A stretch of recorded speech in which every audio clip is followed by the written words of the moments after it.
How to get old Reddit back. Now, if you want to use the old version of Reddit in 2026, there is no straightforward way that applies to every single device out there.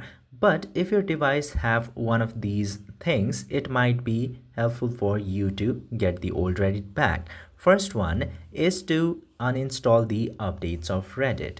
Now, if your device allows you to delete the updated version of any applications, you can use that features to uninstall the latest update and use the old version of Reddit.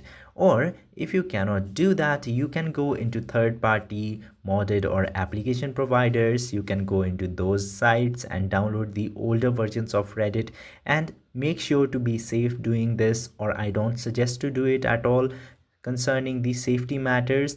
And other than this one, you can try to use the old version of the devices that does not support the newer version of Reddit, and in that case you might be able to use the old versions of Reddit. And tell me into the comments if these solutions helped you or not, and thank you for watching this one.